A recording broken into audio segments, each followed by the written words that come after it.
Hello friends, Maharashtra వాళ్ళ language Telugu language ఎలా ఉంటుందో ఒకసారి చూడండి. సాన్వి, కవిత వచ్చిందా?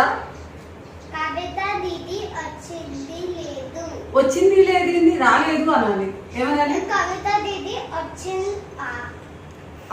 రాలేదు. వచ్చింది రాలేదు. కవిత దీది రాలేదు. దాన్ని నువ్వేమంటే చెప్తావు? నీ కిందకి వెళ్దామా? కింద కింద ఎండ ఉందా? కిందకి వెళ్దామా?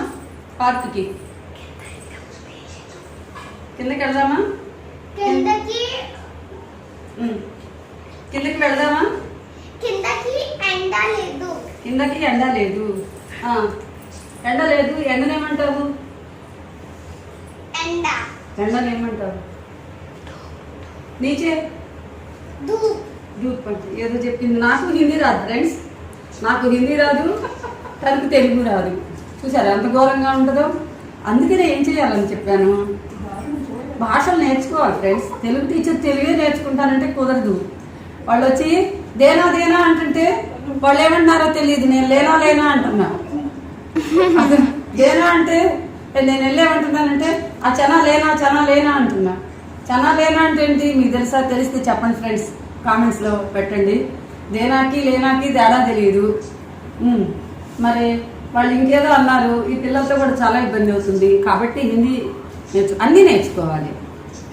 అన్నీ అంటే చెప్పాను కాదు, పరభాష జ్ఞానాన్ని సంపాదించు, కానీ నీ భాషలో నీవు సంభాషించు, సంతోషించు. సంతోషించు అని ఎందుకు చెప్తున్నాను? వాళ్ళు హాసనా బీసనా అంటే నాకు అసలు అర్థం కావట్లా.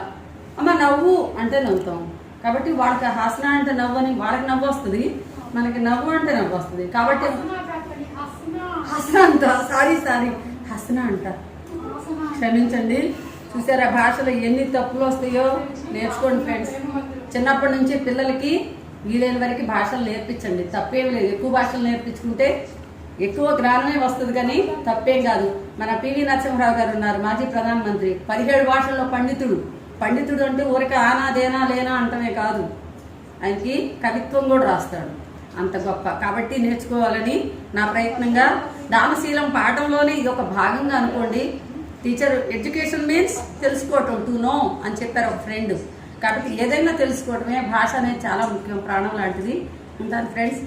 Please share, likes, views.